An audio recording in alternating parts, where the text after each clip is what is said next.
Welcome back to Conflicts of Interest. This is episode 429. I'm the host, Kyle Anzalone, today joined by co-host Connor Freeman. Connor, how are you doing today? Doing great, Kyle. How are you? Doing pretty well, Connor. We got a lot to talk about on today's show. Some really important news about the war in Ukraine, some pretty bold statements by NATO officials. So let's get into that. Just remind people where to share the show. It's hosted at the Libertarian Institute. Find the show on the blog at antiwar.com. YouTube, Rumble, and Odysee for the video version, and it's up anywhere you can listen to podcasts. Connor, let's get into the news today. And the first story we have is from Dave DeCamp. He put this out just, I would say, like a half hour before we're recording here. The article is titled, Debt Ceiling Deal Puts No Limits on Ukraine Aid. The debt ceiling agreement reached between the White House and House Republicans places no constraints on the spending on the war in Ukraine, a White House official told Bloomberg. The $113 billion that has already been authorized to spend on the war in Ukraine so far passed as supplemental emergency funds, which is exempt from spending caps that are a part of the debt ceiling deal. According to the Congressional Budget Office, funding designed as an emergency requirement for overseas contingency operations would not be constrained, and certain other funding would not be subject to the caps. The deal suspends the national's debt limit through January 1st, 2025.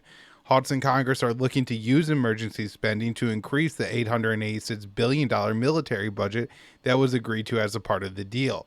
Their emergency funds could go beyond Ukraine and might be used to send weapons to Taiwan or for other spending that House favor as a part of their strategy against China. This is from Senator Richard Blumenthal, a Democrat from Connecticut.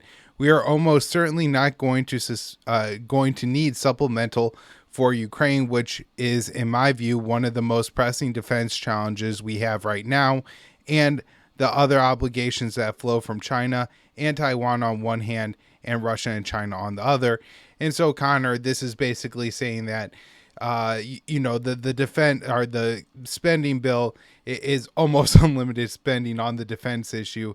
If, there's really no constraints and they could just pass everything as emergency spending. All right. This next article I wrote for the Libertarian Institute on May 31st, and I think is really important, Connor. Czech general warns NATO is currently on course for war with Russia. The commander of the Czech Republic's armed forces said the North Atlantic Alliance and Russia are on the path to direct war. The general described the potential war as the worst case scenario, but emphasized that it remains a distinct possibility. General Karel Ruka, the chief of the Czech Armed Forces General Staff, told his country's parliament on Monday about the potential of war between Russia and NATO. No one wants it at all, but it's not impossible. It's necessary to stop saying this is not possible because it is simply possible. It can happen, and it is necessary to prepare for it in the long run. We view war between Russia and the North Atlantic Alliance as a worst case scenario, but it's not impossible, he continued. It is possible. Russia is currently on course towards a conflict with the alliance. And so, I mean, Connor, in one sense, he's not necessarily telling us like, hey, red flag, nuclear war is coming, we have to do something to prevent this. He's more saying, hey, this isn't ideal, but we need to prepare for it if it happens. And so he's not necessarily trying to prevent it, just saying that we need to prepare for it. And I know Dave DeCamp, our colleague at antiwar.com, has been doing a lot of important writing and documenting of NATO starting to roll out war plans to actually go to war with Russia. So back to my article here. Tensions between Moscow and the West have spiraled in recent weeks. At a Group of 7 meeting earlier this month, Washington and its allies announced a plan to transfer F-16s to Ukraine. The Russian foreign minister said giving advanced fighter jets to Kiev is an unacceptable escalation and warned the West is playing with fire. Additionally, Kiev has carried out a series of attacks inside Russia. On May 3rd, 2 drones were fired at the Kremlin in an attempt to assassinate Russian President Vladimir Putin. Last week, a neo-Nazi militia allied with Kiev used American weapons to launch a cross-border raid against Moscow. Then on Tuesday, Kiev attacked Moscow with several drones, I believe 8 of them. And I've read that there was actually a couple more attacks, Connor. There was the shelling of a Russian town that was near the border of Ukraine, and then also attacks on an oil depot, although I didn't see confirmation from the Kremlin on either of those. So, who knows for sure if that's happening, but it does seem like there are an uptick of attacks against Russia by Ukraine. And in a minute, I'm going to get into a little bit of maybe my theory behind it. So the Czech general claimed that both Moscow and Brussels would like to avoid direct conflict, but that doesn't mean Russia wants it or that it plans it. He said, certainly not now, just like we don't want it. Everybody knows it would be a tragedy. And Connor, these are the people that are putting the steps into motion that could potentially lead to this war. And they're saying that they know it could happen. We don't want it, but they're not changing course. This is absolutely incredible and terrifying. I mean, really terrifying that, when we're talking about, this guy is associated with NATO, and we have other high-ranking officials in NATO saying they hope to avoid direct conflict with Moscow, but then they make it pretty obvious that their plan is to continue to step across Russian red lines to see how far they could go.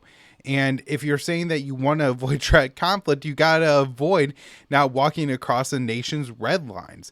And so just one example of this, and there's of course several, Connor, but National Security Advisor Jake Sullivan recently asserted that Kiev could use arms from Washington to attack the Crimean Peninsula, while Secretary of State Antony Blinken previously acknowledged that targeting Crimea was a red line for the Kremlin. All right, next up from Dave DeCamp. The French president will push NATO to pledge concrete guarantees for Ukraine. Emmanuel Macron said Wednesday that NATO should offer concrete and tangible security guarantees to Ukraine as the alliance is debating what to offer Kiev at a NATO summit that is to be held in Lithuania in July. The French president acknowledged it was unlikely that Ukraine can obtain full NATO membership, as all 31 members would need to agree, but called for an upgrade to the alliance's relationship with Kiev. And this is something that we have been talking about on the show, Connor, for probably a month now. I've been covering this, writing articles at the Libertarian Institute, including, I also covered this, that the Polish president Duda previously said that Western leaders are considering Israel model for Ukraine. And so, we could see we've been talking about upgrading their status. I think you talked about how Ukraine ascended into a new NATO working group that has to deal with cyber issues. And so we're seeing all this more cooperation before Ukraine and NATO. Now, I read some comments just before we went on, Connor, from Zelensky, and they were saying that Ukraine needs to become a NATO member right now. And so I wonder, Dave has this article here, Ukraine pushing for a roadmap to NATO membership, if Kiev feels very desperate right now. They don't have the resources needed for the planned counteroffensive. They lost Bakhmut. Russia is in a position where they could continue to grind and take more and more Ukrainian territory, and Kiev doesn't have the material needed to stop it. And so the solution to that from Kiev's perspective is to get more involvement from its Western backers. And to do that, they're trying to escalate the war. So this explains all the attacks in Russia. And they're trying to get an increased standing with the NATO relationship, in the NATO alliance, and potentially, security guarantees from the West, whatever that means. Maybe Zelensky's hoping to get a personal security guarantee to say like, hey, you can't kill this guy, or you can't kill Zelensky because, Ukraine's taking a couple shots at Putin recently, or the West is going to intervene. All right. So it doesn't seem like we're any closer to a negotiated settlement for the war. I wrote this article on May 30th for the Libertarian Institute. Ukraine calls for massive demilitarized zone inside of Russia. And this, I wrote this article, Connor, not because I think that this is something that's ever going to happen, because I wrote it because I wanted to outline what Ukraine's current demands were for ending the war and just how unrealistic they seemed. So this is a presidential advisor to Zelensky calling for, on Twitter, a $100 to $120 120 kilometer demilitarized zone within Russia. He tweeted, "It will be necessary to introduce a demilitarized zone of 100 to 120 kilometers on the territory of Belgrade and other Russian regions, probably with mandatory international control contingent at the first stage." So he's calling for an international deployment of armed forces, I suppose, to occupy about 60 miles of Russian territory. This is absolutely crazy. But then he went on to say that somebody needs to take control over Moscow's nuclear weapons, reduction of offensive weapons, missiles with extended ranges, need an international conference to organize control over the nuclear arsenal of the Russian Federation. He said in a separate tweet. So Connor, this is just crazy. Now, they are holding a peace summit, which I'm pretty sure is just going to be a war summit because it's only Ukraine and its Western backers. It doesn't seem like, I know they've invited other countries to come, but my guess is what they're hoping for is to get all these nations together and then make another big pledge to Kiev and not actually aimed at ending the conflict. All right, couple more stories here. Connor, the U.S. announces a new $300 million weapons package for Ukraine. And just quickly going to go through this. It looks like mainly to me, this is air defense ammunition. So Patriot air defense systems, AIM-7 missiles for air defense, Avenger air defense systems, Stinger anti-aircraft systems, additional ammunition for HIMARS, 155 millimeter and 105 millimeter artillery rounds, 105 millimeter tank ammunition, precise aerial munitions, Zuni aircraft rockets, munitions for unmanned aerial systems, AT-4 anti-armor systems. And Connor, I want to stop here real quick and just mention there was a article in a story going around Twitter that basically said that there was a Mexican cartel member who got some Javelin missiles from Ukraine and was carrying them around on his back near the U.S. border. Now, that was a AT-4, not a Javelin, and I don't know how they confirmed that came from Ukraine or not, but it is just more evidence that these, weapons are likely leaking onto the black market.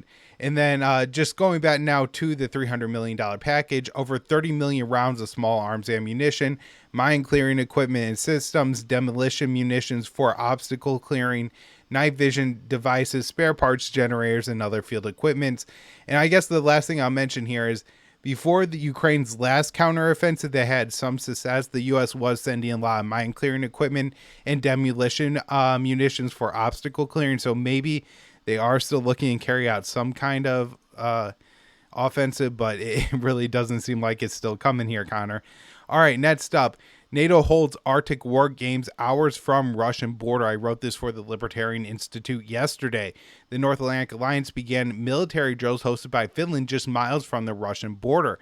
An American defense official said the war games showed the bloc's commitment to the newest member of NATO. U.S. Army Major General Gregory Anderson said on Tuesday, "We are here. We are committed. The U.S. Army is here training with our newest NATO ally to build capability to help defend Finland if anything happened." About 7,500 NATO soldiers are participating in the exercises dubbed Northern Forest 23. The drills are taking place just 2-hour drive from the Russian border in northern Finland and will run from May 27th to June 2nd. Reuters described the war games as Finland's biggest modern land force drill above the Arctic Circle. The Finnish Army press release on the war games detailed the multiple weapon systems allies will be deploying for the drills. The equipment of international forces will include, among others, Warrior infantry fighting vehicles from the UK, MLRS rocket launchers from the US and the UK, and CV-90 infantry fighting vehicles from Sweden and Norway. And so, Connor, I just go over a little bit on the relationship, Finland joining NATO, which recently happened to double the border between NATO and Russia. And I also mentioned here that last week the USS Gerald Ford, the world's largest aircraft carrier, made a port call to Norway. It was the first American aircraft carrier to visit Oslo in 6 decades. The warship will now is, I think, right now in the Arctic Circle conducting war games. So lots of war games going on all over the place, Connor. And then here we have Russia says UK is encouraging Ukrainian attacks on Russian civilians. And it's kind of hard to argue with what Russia is saying here. Now, Connor, I gotta say, this is a case where Russia invaded Ukraine. And so for people who say, well, Ukraine has a right to resist that, has a right to fight back against Russia, and that we shouldn't really care if Ukraine is carrying out attacks inside of Russia, well, those are all valid points, except they're using American-made weapons to do it, and they're only doing it because of the American support. And because this is an American proxy war, Russia sees it as American just using Ukrainians, or, the British just using Ukrainians to attack Russia, and that this is a wider war. So lots of important stuff here, Connor, but I want to turn it over to you. First up, you had this article from the Libertarian Institute that you wrote yesterday, and then you'll have some news on the Middle East. Yeah, absolutely. So this is, I wrote this one yesterday. So this is called Berlin Orders Moscow to Close 4 of 5 Consulates in Germany. So just more as, as support for Kiev in the NATO proxy war increases and relations continue to spiral downward, we're seeing this larger gulf between Russia and Germany, which was no doubt sped along by the bombing of the Nord Stream pipelines by the White House there. But so as I write, as relations between Russia and Germany continue to spiral downward amid the war in Ukraine, the two nations engaged in tit-for-tat moves, ordering the closure of consulates, as well as placing limitations on the number of diplomatic personnel in each country, the Associated Press reported on Wednesday. So Berlin announced that Russia was told to close down 4 out of 5 consulates general the Kremlin maintains within Germany. The move comes after Moscow had limited the number of staff at the German embassy and related facilities inside Russia. Christopher Berger, a spokesman for the German Foreign Ministry, told reporters that their decision was made to ensure, quote, parity of personnel and structures between the two nations. Moscow is currently deciding which consulates will be shuttered. The Russian consulates in Germany are located in Hamburg, Leipzig, Bonn, Frankfurt, and Munich. The Kremlin recently established that an upper limit of 350 German officials, including those working in schools and cultural bodies, will be permitted to stay in Russia. So, according to Berger, by November, Germany will shutter its consulates in Kaliningrad and Yekaterinburg, as well as Novosibirsk. Apologies for any mispronunciations. He said the remaining facilities Berlin will keep open are its embassy in Moscow, as well as the consulate in St. Petersburg. Berger added that starting next year, Moscow will only be permitted to operate out of its embassy in Berlin and then one additional consulate. So Berger blamed Russia for the deteriorating situation and said, regrettably, at this point, there's just simply no basis for numerous bilateral activities between the two nations.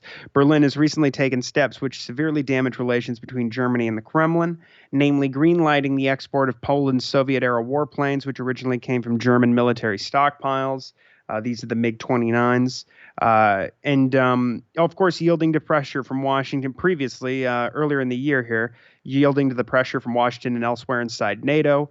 German Chancellor Olaf Scholz also approved the transfer of German-made main battle tanks to Kiev, along with sending its own tanks as well, vastly escalating the proxy war. Earlier in the war, Scholz had explicitly ruled out these steps over concerns that sending tanks and planes to Ukraine would lead to the direct war between NATO and Russia that we were just talking about here, that the Czech general is warning about and saying we need to prepare for. Of course, there's also, I think, the subtext here, or the context that we know from Cy Hirsch's reporting, that Scholz's government and Scholz himself appear to be in on the cover story, or crafting the cover story after the bombing of the Nord Stream pipelines, which has, I think, is also likely playing a role here in the rapidly diminishing relations between Russia and Germany, which is, of course, longstanding U.S. policy and a big part of this NATO expansion and pushing Russia into a corner and ultimately launching this war against them. We know that the thing that they were, the hawks in Congress and in the White House were just salivating at the idea of cutting the Nord Stream pipelines one way or another, as Newland and Biden would say. So, unfortunately, we're seeing a continuation of this kind of pattern we've seen since Obama and especially Trump, who set records for the numbers of Russian diplomats that he had expelled. It's just the absolute worst possible thing, and set us down this path to the brink of nuclear war here with Russia much faster than it would have happened otherwise, I think. The worst thing we can do right now is to be cutting off more and more channels for diplomacy, but that's exactly what's happening. So, okay, so now we're going to move into the Middle East. This is a piece I wrote last week about the Southern Transition Council, which is backed by the UAE in South Yemen, who are pushing for a secession as these Omani-mediated peace talks between the Houthis and the Saudis are ongoing. But I also get into the piece we spoke about from Ryan Grimm at The Intercept last week as well, which I think is pretty important because the American role here is critical, and it does appear, unfortunately, that Biden may want to, and his men may want to get this war going again, as unthinkable and callous as that sounds. So this is called "As Biden Eyes More War, South Yemen Intensifies Push for Secession." So the UAE-backed National Assembly of the Southern Transitional Council called on its forces to secure a military takeover and annexation of the entirety of Yemen's southern territory during a meeting on Monday, and this was from a report in the Arab Weekly. The STC is intensifying its push for secession, seeking a partition corresponding with the borders of the former states of North Yemen and South Yemen, which existed prior to the country's 1990 unification. The latest STC meeting follows the group's signing of a national charter which called for the restoration of the state of the South with its political and geographical borders according to what it was before May 22nd, 1990. Then, not coincidentally, the STC's call for the takeover of the whole of the South of what was formerly South Yemen coincided exactly with the 33rd anniversary of modern Yemen's founding. So the National Assembly insisted that the STC must, quote, complete its military and security control over all southern territories and remove the remnants of the Yemeni forces. So the secessionist plan to seize the remaining southern territory, which they do not yet control, seeks to take advantage of the current regional situation, according to analysts cited in the article here from the Arab Weekly. Now, after 8 years of the brutal U.S.-backed war, the country is experiencing a period of relative calm, with peace talks between the Saudis and the Houthis still ongoing. And for well over a year, there have been no reported Saudi bombings in Yemen, nor retaliatory strikes by the Houthis on Saudi territory. And so the truce is the result of a ceasefire agreement established between both sides, which officially held from April to October of 2022. But in February, of course, as we've talked about, for the first time since 2016, general cargo ships docked in Yemen's Red Sea port of Hodeidah. And the current talks are paving the way for the extension of the ceasefire as well as an eventual settlement. The Houthis have won the war for all intents and purposes, and they've held Yemen's capital city since late 2014 before Riyadh launched its bombing campaign. The Zaidi Shia group now controls the vast majority of what used to be North Yemen. And while the so-called internationally recognized government holds little power after coming out of the control, particularly after coming under the control of the Saudi-backed Presidential Leadership Council created last year. The SDC's leadership is represented in the new governing body, but they believe they should have a significant role in any final settlement to the conflict in light of major divisions and weaknesses within the PLC. So indeed, the analysts cited in the report suggest that the Southern Transitional Council has sufficient popular support as well as military and political power to pull off this planned annexation, cementing a rebirth of the old South Yemen. The STC has control over the governance of Aden, Shabwa, Laj, Al-Dalea, Abyan, as well as parts of Hadramaut and Sokrota. The Al-Mahara governorate, which borders Oman and Wadi Hadramaut province, are still controlled by the PLC. The Saudis and the Houthis are equally eager to end the war. An agreement on a partition seems possible given that the Saudis and not the sideline PLC are negotiating with the Houthis directly. The expectation is that Riyadh will support practically any realistic agreement that allows it to finally extricate itself from the conflict. However, as The Intercept's Ryan Grimm has reported, the Joe Biden administration, quote, seems to be attempting to slow walk and blow up the peace talks. And this is done under the guise of a benign desire for a, quote, comprehensive agreement with a quote-unquote inclusive government, which includes the defeated U.S. and Saudi-backed proxies. Grimm writes, quote, the Saudis appear eager to get a final deal, while the U.S. keeps throwing up new conditions. And we've discussed this on previous shows that the Biden's his special envoy for Yemen, Tim Lenderking, as well as other officials, but particularly him, have actively dampened optimism for peace. At the same time, the Biden regime is plainly unwilling to apply its considerable leverage with Riyadh to seal the deal with the Houthis. For instance, the Biden administration could go ahead and do what those House Democrats were demanding the other week and go ahead and make an official pledge, a concrete, official pledge that they will offer no further support to the Saudi-led coalition, whether fighting resumes or not. And conversely, administration officials seem to be more interested in a resumption of the catastrophic war. So U.S. officials have emphasized, repeatedly their willingness to support Riyadh if the fighting erupts again, which is a distinct possibility as there remains a Saudi blockade on North Yemen. So as the executive director of Just Foreign Policy, Eric Sperling, has explained, he says it's surreal to think that the Biden administration is more hawkish on Yemen than the brutal regime of Mohammed bin Salman, but that's the current reality. He continued, Lenderking has made clear that his primary goal is not ending the war. He would prefer the Saudis continue their brutal war and blockade against Yemen, even if it means endangering Saudi security, to a deal that legitimizes Yemen's de facto authorities. So the blood of Yemenis will once again be on U.S. hands if he succeeds in his goal of scuttling the Saudi-Houthi deal and the war escalates. The U.S. policy, he also, I sort of excised this part of the quote because I didn't want to have to, re-clarify the debunked claims of Iranian support for the Houthis, military support for the Houthis.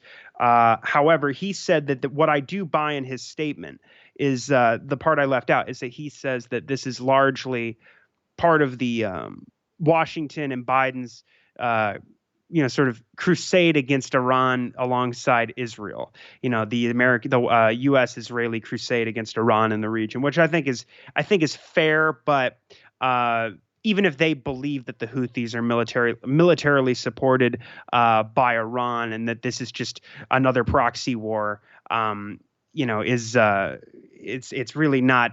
Even if they believe it, it doesn't make it true. But we know that there have been instances where there has been opposition to arms sales to the UAE, for instance, or even talk of diminishing support, pulling back support from Saudi Arabia.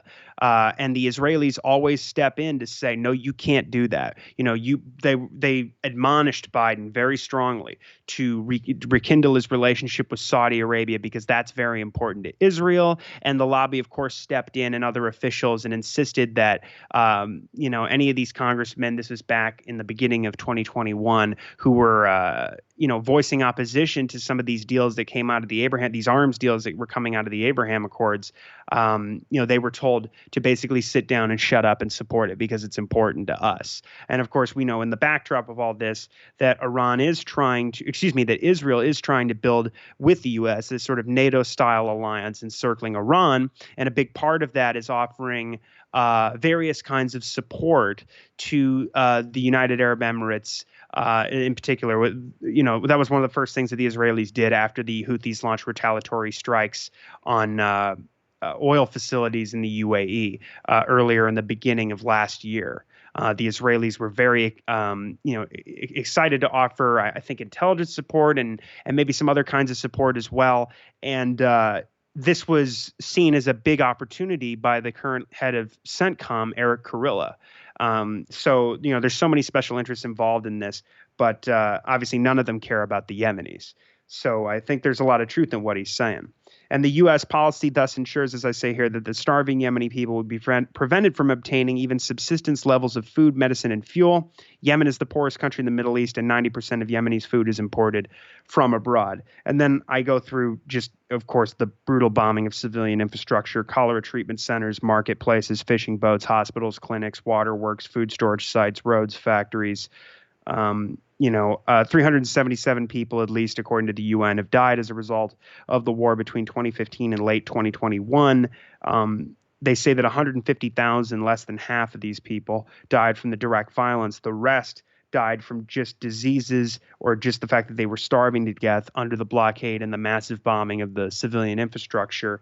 And the vast, vast majority of those deaths were infants and children under the age of 5. So it's we covered the other week that the House Democrats were saying we're ready to put forward a war powers resolution to stop you from even having the option to lend your support once again to the Saudi coalition if fighting resumes. Well, I think they should pass that very soon here. I don't understand the holdup. So we're going to move on to Iran here. This is one from Dave DeCamp. So you at antiwar.com on yesterday. So this is a report that a U.S. official is discussing. They discussed Oman potentially mediating talks with Iran.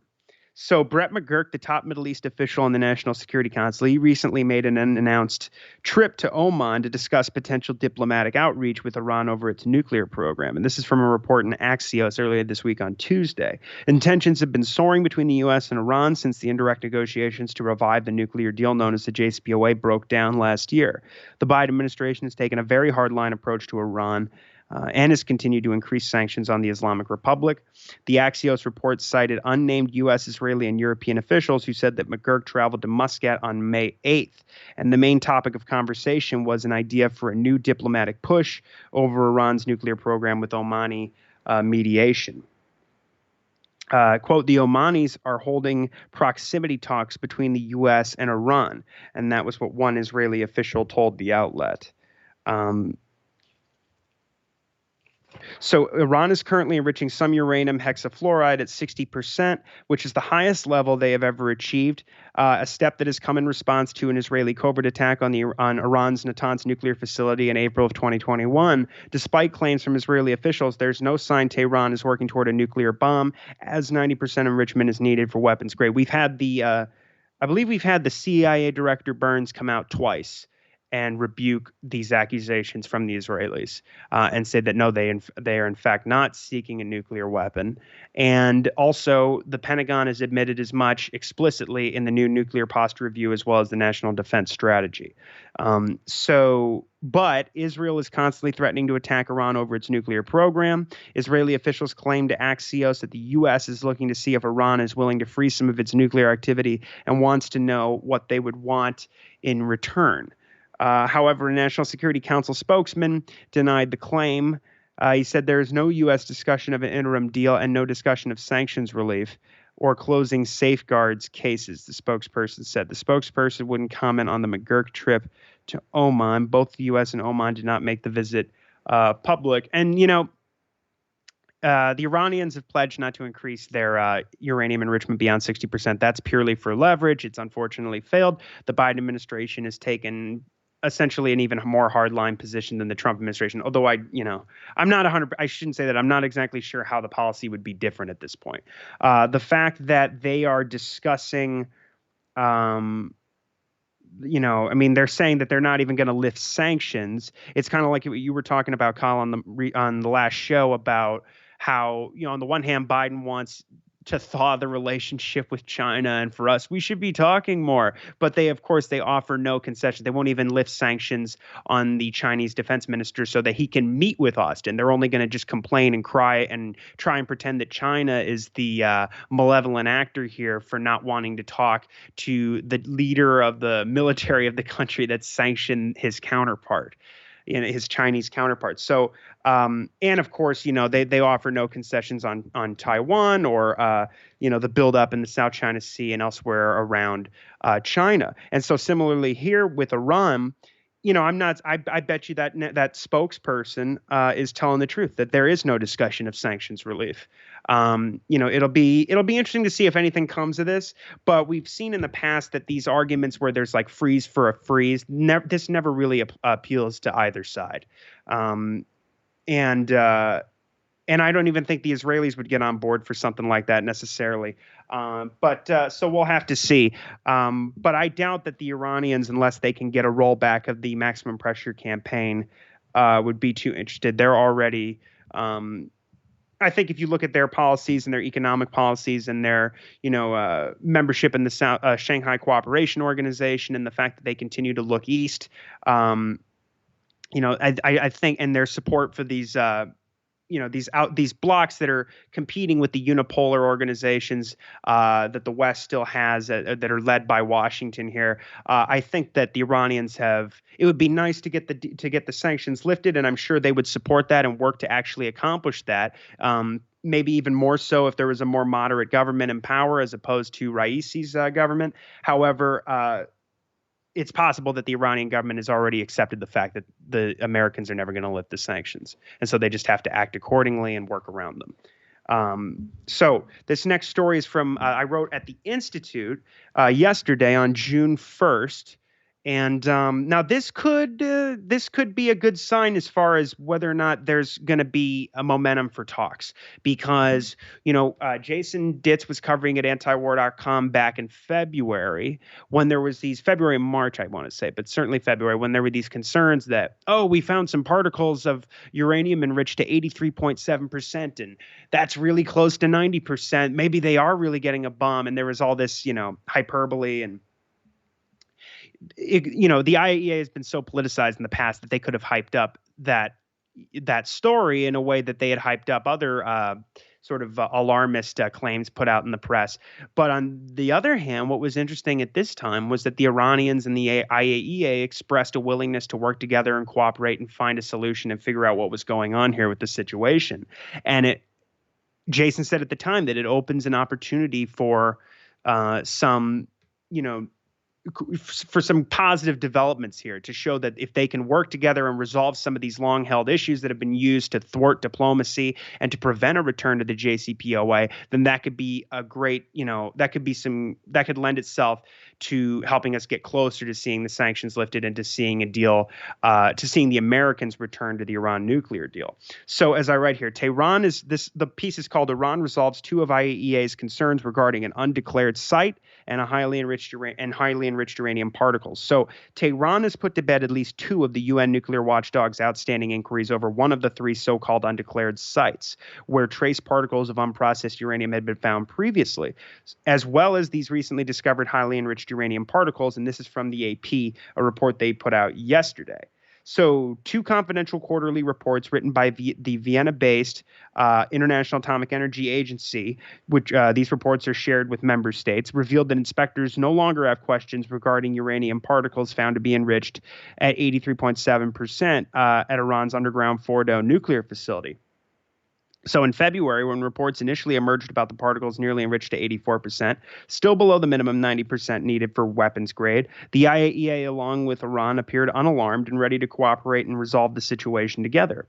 So at the time, a diplomat aware of the discovery told Reuters, quote, "The issue is whether it was a blip in the reconfigured cascades or deliberate. The IAEA has asked Iran for an explanation." And while Tehran at the same time was claiming that these particles may have accidentally formed during cascade configuration. So they seem to be pretty much on the same page. Iranian authorities have since maintained that the particles were simply a byproduct of their current enrichment. And with the pledged upper limit, as I said, is of which is 60%.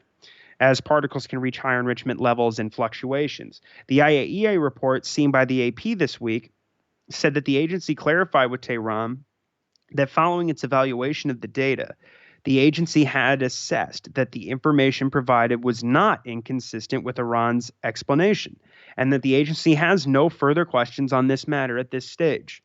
So the documents also confirm these reports seen in Iranian media earlier this week, that inspectors had closed off their investigation into traces of unprocessed uranium or trace particles of unprocessed uranium at the Maravan site in Abadie County, one of the so-called undeclared sites we've talked about so much, especially last year and in 2021 when the indirect negotiations were still ongoing.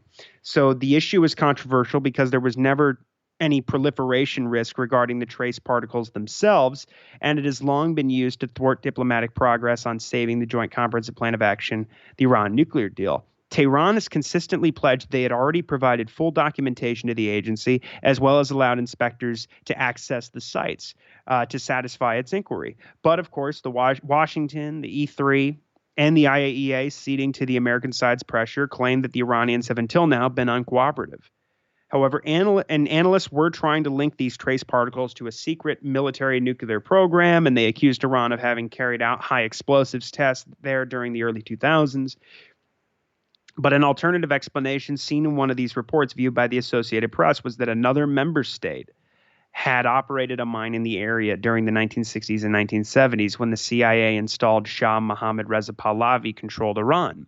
They don't say who the other member state is. Tehran argues that the traces could have originated from laboratory instruments and equipment used by miners at the former site.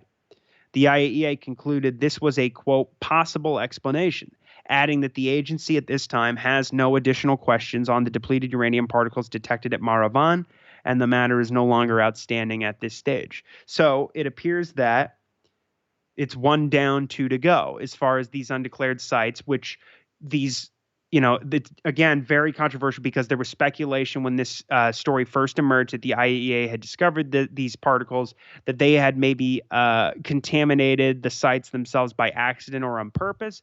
And there was also, it was always viewed with suspicion, the fact that Israel had identified these sites as essentially undeclared facilities where undeclared work on nuclear technology, and they're saying that it was a part of a nuclear weapons program that was hidden, were ongoing, or where there was evidence of that. And so, and we know the Israelis have used this constantly, and they're very. You never see. I mean, the leader of the Iranian Atomic Energy Agency came out, I think, last year, and made a point about all these accusations when they keep going, well, you're being uncooperative, in the censures at the Board of Governors meetings. And he criticized Rafael Grossi when he met with, I believe it was Naftali Bennett, the former prime minister of Israel, that, are you planning on doing an inspection on Israel's nuclear facility, on their nuclear facilities? Are you even allowed to do an inspection? And of course they're not. It's so hypocritical. However, if they can, resolve this situation here with this first site, then, once they take that off the table, and the momentum appears to be good, I think that opens up, a pretty good case for why the Americans should re-engage in talks, and certainly, showing that Iran can resolve these situations with the IAEA is very positive diplomatically. And hopefully the Europeans won't be such vassals and will, insist that the Americans give them a fair hearing and a negotiate in good faith, because there's no reason that the maximum pressure campaign should still be imposed. It shouldn't have been imposed in the first place, but it's ridiculous when it would have been easy for Biden to just by executive order return to the deal in the first days of his administration. And meanwhile, we have Israel threatening war and carrying out assassinations and drone strikes, and it poses a great risk for a real disastrous regional war that could dwarf the consequences of the wars in Iraq and even the wars in Iraq and Afghanistan. So, all right, so on into Syria. Speaking of disastrous wars, the U.S. is building a new base in northern Syria. And this is from Dave DeCamp again on May 25th at antiwar.com. So the U.S.-led anti-ISIS coalition is building a new military base in Syria's northern province of Raqqa. And this is from a report in the New Arab. So and they were citing a source close to the Kurdish-led Syrian Democratic Forces. The U.S. backs the SDF and keeps about 900 troops in eastern Syria, allowing the U.S. to control about one-third of Syria's territory. The report said that there are currently about 24 U.S.-led military sites spread throughout eastern Syria. While the U.S. says that it's in Syria to fight ISIS, that's the ostensible justification. The presence is part of Washington's economic war against Damascus, which includes crippling economic sanctions. ISIS also holds no significant territory, and the Syrian government and its allies would continue to fight the remnants of the terror group if the U.S. withdrew. However, the construction of the new base, of course, demonstrates that the U.S. plans to continue the occupation indefinitely. In March, the House voted down a resolution introduced by Representative Matt Gaetz, the Republican representative from Florida, that would have ordered President Biden to withdraw from Syria. The legislation failed in a vote of 103 to 321.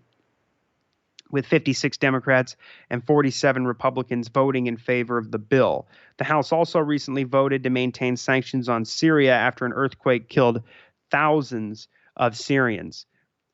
Only 2 members of Congress voted against that legislation to lift the brutal sanctions that have put 90%, combined with the war, have condemned 90% of the Syrian civilian population to living below the poverty line with limited access to food, fuel, electricity, water, transportation, and healthcare. Just absolutely devastating.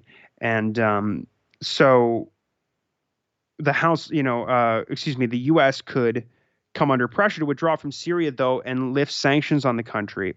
It's a long shot, but the fact that so many countries in the region are normalizing ties with Assad, Syrian President Bashar al-Assad, especially when the effort is led by Saudi Arabia, and he's been, welcomed back into the Arab League. This effort could help. They've already done this despite U.S. strong objections from the U.S., including from the Secretary of State. So, part of the whole. Some of the reports that had come out ahead of these moves towards normalization and the successful readmission of Syria into the Arab League was that these states were negotiating a deal with Assad, and they were seeking certain concessions from him related to security and the refugee situation, but that they were looking towards and there was a meeting of foreign ministers as well of many of these states, Jordan, Syria, the Saudis, the Egyptians, and the Iraqis, where they called for a complete, end to they didn't specifically say the American occupation, but they wanted all foreign forces to leave the country and for Syria to reclaim all of its territory. And so part of the deal that had been discussed ahead of these moves was that these regional states that are on board for bringing Syria back in from the cold was that they would, if they got certain concessions from Assad and his government, that they would then in turn lobby the U.S. to lift these brutal Caesar Act sanctions and allow Syria to, trade with their neighbors and the rest of the world once again, so that the country can finally rebuild from the devastating, dirty war led by the CIA and its allies like Saudi Arabia and Israel. But we've talked before, it's going to cost hundreds of billions of dollars at least to rebuild that country, and it's impossible right now given the economic war. So that would be, the absolute best thing. What's terribly ironic about the Congress is that some of the same people who voted to get U.S. troops out of Syria because they opposed the occupation voted to maintain the sanctions indefinitely, even in spite of this devastating earthquake that killed thousands of Syrians. And of course, they say nothing about Israel's constant bombing of infrastructure, including the Aleppo airport, which was where Saudi Arabia had built an air bridge to bring in humanitarian aid to help the victims. I think it was, as I've said before, I think that it was definitely not lost on the Saudis and the Syrians why Israel was bombing that airport specifically. And, speaking of Israel bombing Syria, here's the next story from Dave DeCamp. This was from Sunday night. Israel launches airstrikes targeting Syrian capital of Damascus. So this came out on the 29th. Israel launched airstrikes in Syria on Sunday night, hitting targets near the capital of Damascus that caused material damage. Syria's Sana news agency reported on this. So a military source told Sana that the airstrikes were launched from the direction of the Golan Heights and that Syria's air defenses intercepted some of the missiles. No casualties were reported in the strikes, however, but according to the Cradle, the incident marks the 17th time Israel has bombed Syria this year and the 12th time since that earthquake hit Turkey and Syria in February, killing thousands of Syrians. And several of those airstrikes, as I just said, targeted the airport in Aleppo.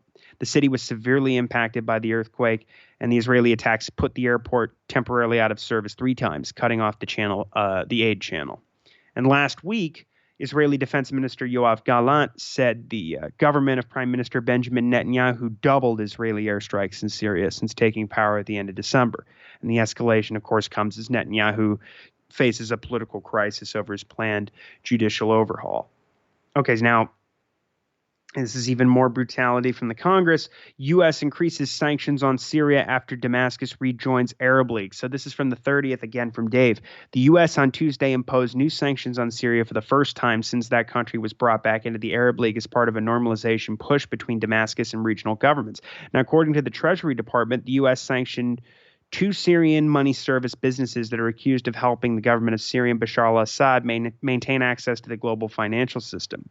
The companies are also accused of aiding Hezbollah and Iran's Islamic Revolutionary Guard Corps. The businesses were targeted using the Caesar Act, which deliberately targets the engineering and construction sectors in Syria and bans any person or entity of any nationality from doing business with the country. The law has been used by the U.S. to impose sanctions on Syria, specifically designed to prevent the country's reconstruction. And the House voted overwhelmingly to maintain Caesar Act sanctions on Syria following the earthquake that I mentioned earlier, and hawks in Congress are infuriated, of course, by Syria's readmission into the Arab League, which was spearheaded by Saudi despite the opposition from the American side. And we have a bipartisan group of lawmakers who've introduced a piece of legislation that aims to combat Syria's normalization in the region by expanding sanctions. Because they're designed to prevent Syria's reconstruction, U.S. sanctions on the country have had a devastating impact on the civilian population. And then Dave just clarifies once again that on top of that, the U.S. occupies militarily about a third of the country and is stealing most of its oil resources, also much of its wheat resources as well. All right, the last story I picked up this morning from the Cradle. This is kind of ridiculous, but last week I covered I wrote the article that we covered on the show about how there are these reports in the Israeli media suggesting that, Israeli and Saudi normalization, it's only about 6 months, maybe a year away, and the Americans are helping us do it. We also had that report from Axios where they said that the Biden administration was really eager to get a normalization deal between Israel and Saudi done by the end of this year. And so apparently that's not true. So this is from the Cradle. White House official dismisses Israeli misreporting on the Saudi normalization. I don't doubt that Biden's really interested in pulling this off. It could be just for the same political reasons Trump wanted the Abraham Accords through. Sort of a phony peace deal, and it would look really good ahead of the election. So especially with the Israel lobby. But U.S. Assistant Secretary for Near Eastern Affairs Barbara Leaf on May 31st threw cold water on these reports by the Israeli media that allege Saudi Arabia is close to normalizing its ties with Tel Aviv. She said there's a lot of misreporting and a lot of hyperventilation in the press, a lot of excitable rument, I would say, in the press, especially in the Israeli press. And these were unsourced reports, they were talking about all this. They were even talking about it on the phone, Netanyahu and MBS. They're just electric with the idea that Saudi Arabia might take that step. That's what she's saying about the Israeli press. Leaf told and the Israelis, of course, so much of that comes from the Israeli government. So Leaf told the Senate, this is what she told the Senate Foreign Relations Subcommittee on Wednesday. Nonetheless, the senior U.S. official did stress that Washington sees plenty of space to get things done. Earlier this week, Israel's National Security Advisor, Shaki Hanegbi, said that during a radio interview, the far-right government in Tel Aviv is, quote, in a fog on any progress in talks between Riyadh and Washington over normalization. But he sounded much more enthusiastic about the prospects last week in the Times of Israel report that I had covered. He's saying, I see, or the Israeli official said that I say this to be clear as I can within the framework of the fog that exists for us. We are not really aware right now of what is happening in the Saudi-American corridors. So Hanegbi's comments come on the heels of this report by Israeli journalist Barak Ravid. They claim the White House is making a diplomatic push to secure normalization of ties between Saudi Arabia and Israel before the end of the year. When informed of Biden's intentions, Saudi Crown Prince Mohammed bin Salman reportedly told U.S. National Security Advisor Jake Sullivan that, quote, he doesn't want to take any more incremental steps toward warming relations with Israel, but instead work toward one big package that will include U.S. deliverables like stronger military cooperation. And also, we know there was that report in the Wall Street Journal about how Saudi Arabia is seeking U.S. assistance in building its own civilian nuclear energy program.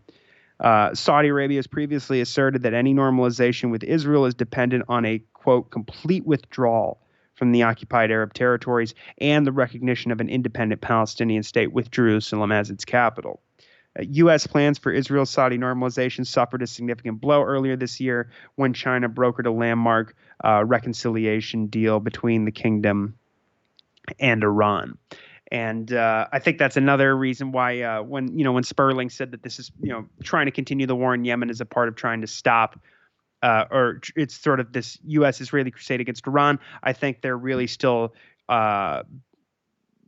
kind of distraught and confused as to how to respond to the deals that Russia and China are brokering in the region, normalizing ties between Saudi and Syria, Russia, doing that, and then of course the regional cooperation and bringing them into the Arab League, and then this push, the deal brokered by the Chinese that was just completely unprecedented to see that Iran and Saudi Arabia have normalized ties and reopened their embassies and reestablished diplomatic relations and plan on increasing trade with each other and all these other great developments. And so, as Burns said at the time when he went to Riyadh, I think they're still blindsided. And obviously, I don't think the normalization deal with Saudi is going to happen by the end of the year as much as Biden wants. All right, Connor, I appreciate the update so much. I know you'll be back on the show next week and we'll have plenty of news to cover. Thank everybody so much for tuning in. And if you can, share the show. Absolutely. Thanks.